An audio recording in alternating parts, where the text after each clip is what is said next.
Some people see me as an Israeli who came to China when he was very young, got into a good university in China, and started his own business. But actually, there's much more to my story that I haven't really shared publicly before. And today is my chance to slowly piece together some lessons I learned in my life. I come from a city that has less than 100,000 people in it. I was born to a Jewish home, speaking only Hebrew, and living in a small town. I didn't know much about the world. I had a great family supporting me to grow, but I was living in a normal, small Israeli city. That suddenly my life changed completely. Absolutely crazy. I moved from a tiny little town in Israel, learning only Hebrew, and all the people around me are pretty much similar. I moved into China. The first place that I came to in China was Hong Kong. I landed when I was 13 years old. That's about 11 years ago. Yes, I'm 24. I know some people tell me I look a bit older, but it's okay.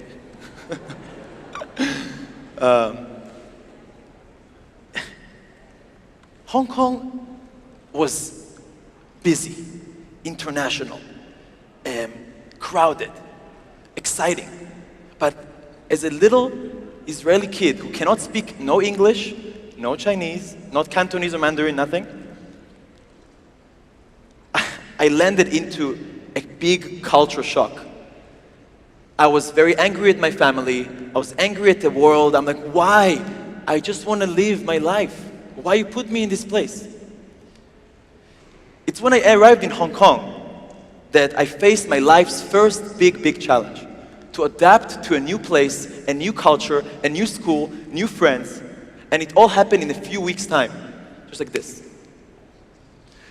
13-year-old me struggled every single second in Hong Kong. I couldn't make any friends. People made fun of my English. I went to order a burger in McDonald's or something, and I was saying, can I have a booger? Booger is like a... Anyways, basically, I misunderstood many English words. My school was very strict as well. They wanted excellence. They wanted big, good grades. They wanted to learn everything. I was stressed. But it was because of that extremely difficult times that in just half a year time, I managed to learn English and make new friends and find a new home.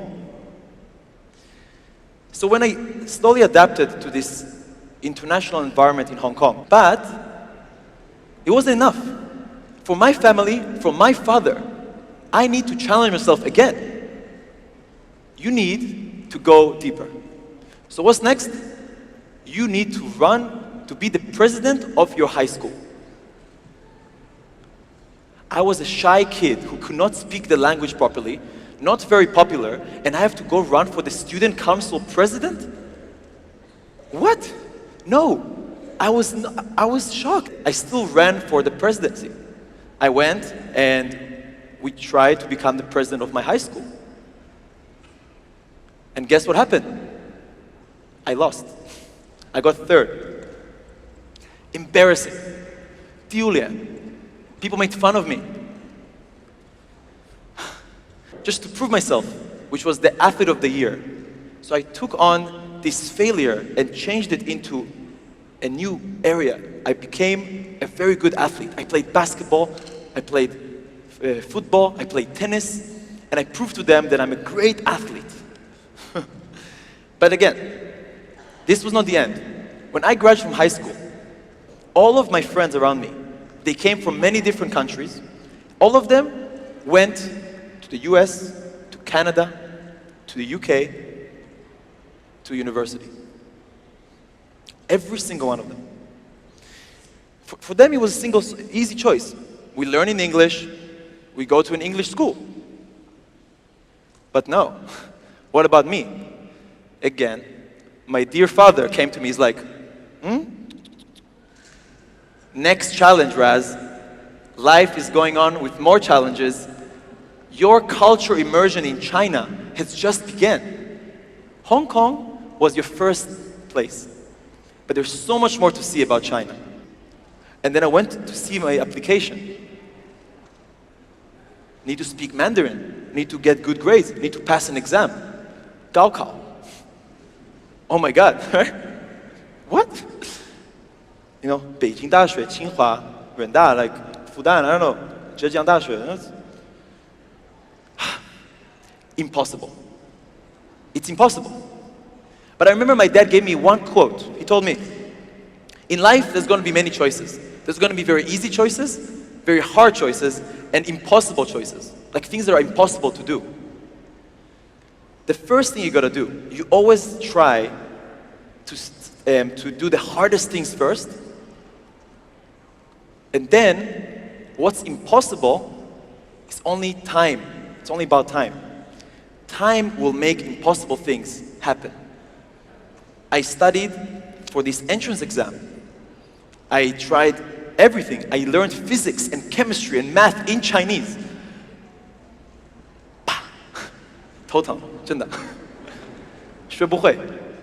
And when I got to that exam, I failed. I blew up. I did not get accepted. So what's next, right? You tried to do the impossible. You tried to immerse yourself from an international school to a Chinese school. Well, time. Keep moving on. And we decided Fudu, right? I think there's a very famous Fudu person in Hangzhou, right? It's called Jack Ma. I mean, I think sometimes it's not about getting it right the first time. It's about getting right the second, the third, or maybe the 10th time. So I tried again. After being embarrassed, my friends knew about it, my teachers knew about it, my family knew about it. They're like, well, but they encouraged me to try one more time. And in the second year, I was smarter. I changed from 理科生 to 文科生. Because I loved economics, I wanted to be an economist. I still do want to be one.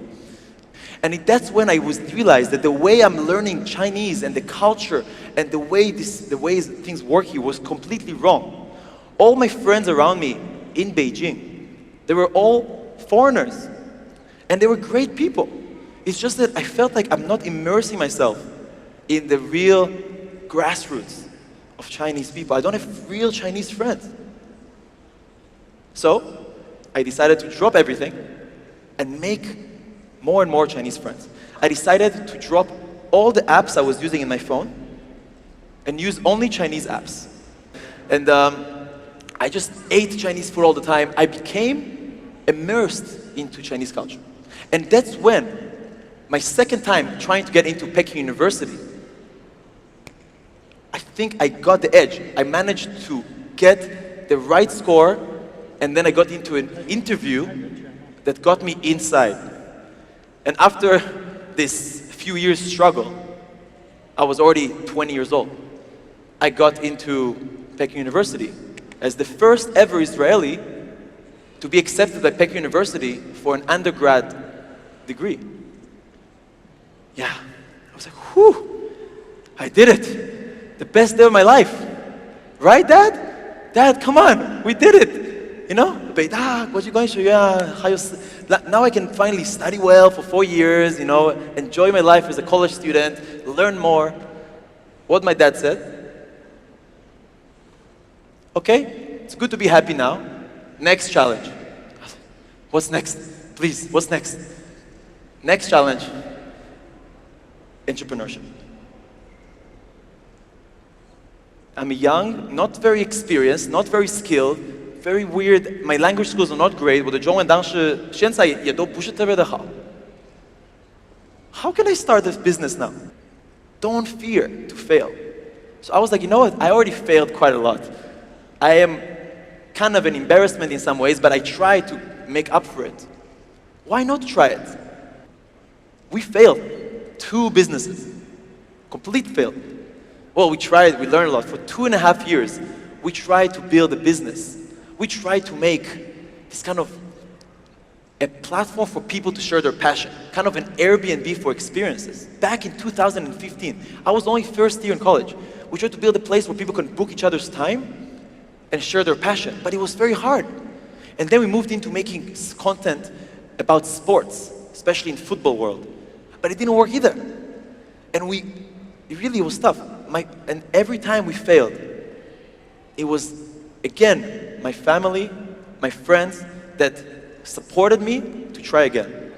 And in 2017, the end of 2017, it was 2017. After many years of exploring the world of entrepreneurship, we found the right formula. We are foreigners living here who want to immerse deeply in this society. We don't fear to be embarrassed for our Chinese. We don't fear to fail. We don't fear to learn new things. We just want to show the world what we think about China.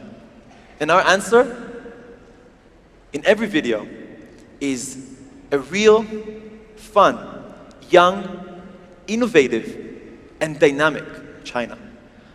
And we're creating videos around that, everything that happened in my life. And I learned a few key lessons. First, failure is the best thing that can ever happen to you. For sure. I want to fail again. I really do. I think it's only through some failure or conflict that you find a way out and improve yourself. Secondly, I learned that in this global era, where we're connected through the internet, connected through technology, that we can explore the world and travel through the trains, the bridges, and the planes. It's critical for people to build cross-cultural skills. It's critical to have friends from all around the world. It's critical for all of us to make friends from different cultures, because it can make us happier, it can make us smarter, and it will also be good for your career. And lastly, most important thing is stick to the people next to you. Listen to them, your family, your friends. There's nothing more important than family. So in this note, I want to thank TEDxYouth Hangzhou and the incredible team for inviting me. And I hope to see you guys again. Thank you so much, guys.